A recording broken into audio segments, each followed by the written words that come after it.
Welcome, James. Thank you. How's things? Strange times, my friend. Very, yeah. It's nice to see some familiar faces. Do you know what? It's exactly, even though we're having to do the COVID distancing thing, it's flipping so nice to see a lot of the old boys, Yeah. I mean, we only normally see each other at race weekend. Yeah, on racetracks or shows. So yeah, it's good. Have you missed it? Yeah, I think especially when you can't do something, you realise how much you kind of... Even though you didn't think you were going to miss it. Yeah, it's weird how you kind of get used to it and then you kind of take it for granted, don't you? And when it's taken away, because it's not just about riding the bikes, is it, and racing, it's the whole catching up and social and sharing that passion. So, yeah, it's nice to catch up. How disappointed were you with the cancellation? We were all hoping, clearly we weren't going to get a 2020 TT, but then we were hoping that we were going to be through the worst of it and maybe get a 21 TT, Ulster and Northwest and all that, but not so. Yeah, I mean, I'm sort of over it now. I think we can't sort of past the sulking stage of it. Yeah. It is what it is now. Yeah, and even at the end of last year when they capped 21 TT, I thought, God, maybe they'd call that. I think everyone thought they'd called it early, but this thing just keeps going, rolling along. So I think we've just got to continue riding it out, but I can't wait just for that first session. Bray Hill, TT getting set off. Yeah, I've talked to you about it before, because if you don't mind me saying, I mean, I know I've been around bike racing and bike racers all my life, and you're one of a small group of people who you would not, if somebody met you who didn't know what you did for a living, they would never, ever guess. Maybe they would with Lee Johnston or with some of the others, but actually you are so steady and considered and intelligent, and I cannot reconcile your character with somebody who can ping off down Bray Hill on a 200 horsepower monster of a thing. I don't get that. I think I don't know about the intelligent part, but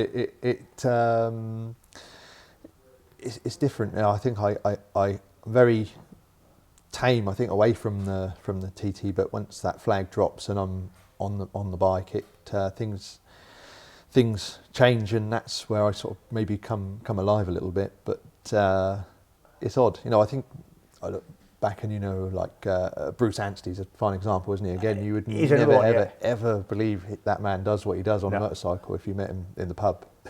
He doesn't, you meet him in a pub because he doesn't do anything. He just disappears and then comes back out, and so. But I just enjoy it, and speed is something, especially now having not done it, it's something that I miss massively. So, do you think you're going to feel it's a little bit mad again? Do you think you're going to get that feeling you did when you first went there, when you go back there at the big gap? Yeah, I think that it could even be an issue, because you can ride the big bikes at short circuits, even Northwest, but always first practice at TT, like on the big bike, I always go out on the superbike first just to get it done. Get it out of the way. Then it's not going to get any worse, because Yeah. you don't want to be going out on the 600 getting frightened and then thinking, geez, I've got to then... Yeah, so if you go in the deep end with the big bike, and especially like maybe through Crosby, but particularly lap one out when you haven't done it for a while, Kronkivody, at the end of Kronkivody, and you think you're going fast, and then you go up to sixth gear and it goes again, and you think, like, what am I doing? How am I gonna get through these 2 weeks? And then by the end of race week, you're going wanting more power. You want another gear, So it's I think that's something they're going to have to consider with riders and coming back after so long away from the circuit. But I just can't wait for that feeling again, and being set free for that. On a normal year, when you've only had a year away from it, how long does it take you to kind of sink in? And we've been chatting with Gaz Johnson. Gaz says, really, you get a little bit of that every time you're on track, even in the week or the 2 weeks. You still took him maybe till Crosby just to start breathing properly and not gripping the thing like a... Yeah, I think a good couple of nights practice, I think. You can, in the past we've seen fast times early in the first week, but... Each ride is different, I'd sort of rather kind of steady away and not go, especially like setting off on the road early practice week. You probably don't want to be going first, second or third rows just to kind of, because then you might get dragged into something you're not quite ready for, or everyone does it differently, but there's no trophies there for practice week there. It's just, I think you can do a bit more harm than good by scaring yourself too much. You need to kind of go at your own pace, and that's going to be tricky when we do go back, is reacclimatising to those speeds, because you can't replicate that in any other way anywhere. Just replicating riding bikes, have you been able to do anything? I mean, I know you're a bit of a trials man. I've bumped into you at the Manx Tour Day. I didn't know you were going. You just kind of, we met queuing for a section a few years ago, and then I've heard you do a little bit of enduro, and maybe you've got some wishes to do daft things like Paris Dakar. Are you going to have a go at it? Yeah, it's on. Yeah, Is it on? We're on. Yeah, so and had logistics been a bit different earlier in last year, we potentially could have done the one just been at the beginning of this month, but I have to complete an FIA rally to qualify. Yeah. And also, you'd be a fool to rush there anyway. I need to do... I've got to apologise. Dakar Rally now. I'm showing my age. I remember when it was the Paris Dakar, and they set off in Paris. Yes, yeah. It's changed a bit over the years. It's been all over the world, but now it's in Saudi, and a 12-day event of harsh navigation, Rules. I think, and lots of different terrains. An ultimate challenge, I think, for an off-road motorcycle, and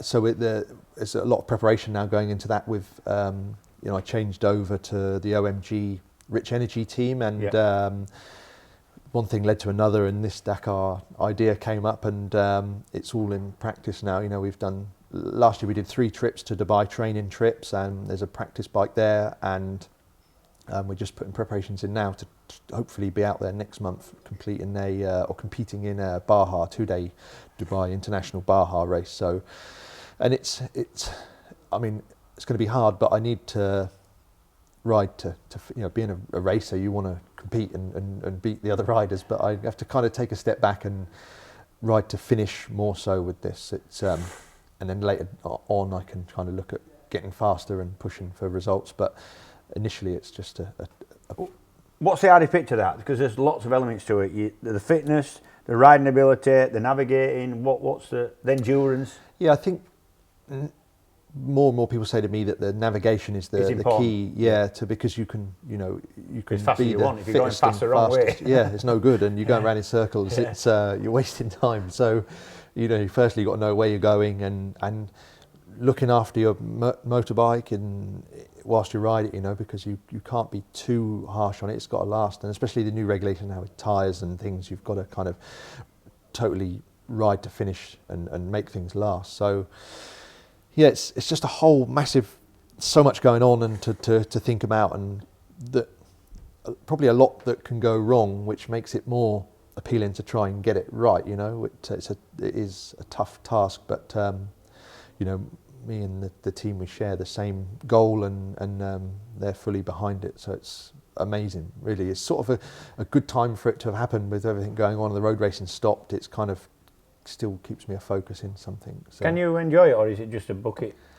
list kind of tick? I'll bit of both. A bit of both, yeah. For me, I kind of, I think a lot of us bike racers share that same kind of want to be able to get old and not look back and think, I wish I'd have tried to do that, or had a go at least try stuff. And you're better regretting what you did than what you didn't do. Totally generally. that, yeah, totally that. It and that's for sure. There's a French guy, I think, who's done both. So who's done the TT and the Paris Dakar. That was my next question. You think? Yeah, but there's no. I mean, I'm miles away from thinking about even winning the event. But there's no TT winners that have ever crossed over to that. Van der Gerberg, the Grand Prix racer, has done it a few times. He's now a co-pilot in a side-by-side this year. But there's. It may even open doors for the future, because a lot of the ex-bike racers there, if they're good at navigation, that has a massive value to some of the car teams. So they're now driving cars or navigating with the cars. So, it just might give me a way out of, not I'm looking for a way out, but another door would open when I'm struggling a little maybe with the road racing. I've got another venture there to kind of step into, which isn't quite as higher risk and as the TT, Yeah. Did you speak to David Knight then? Yeah. I think I thought you might have done. Yeah, he said it's mentally, that's the toughest thing, is the mental side of it. Low amounts of sleep and the amount of concentration for the navigation and reading the, you know, you're doing 400 kilometres over in some stages and reading the map, and then you've got your liaisons either side to get, you know, you've got your ride to your start point and then ride back after that, and it's cold and dark, and so, you know, yeah, he said mentally is the biggest part of it. So, and again, it's a little bit like TT, because there's other races you can do, but there's nothing quite like that. It. So yeah, I'm quite excited about all that.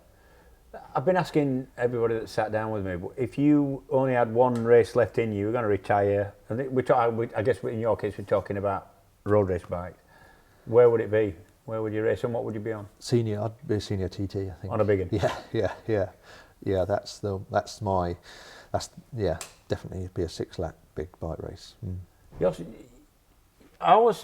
Another thing I thought was always a little bit odd about you was the fact that you're brutally honest about the TT. We all know the TT is an unbelievable event, and I can understand. I've done a little bit of TT riding. I can understand why it's a challenge.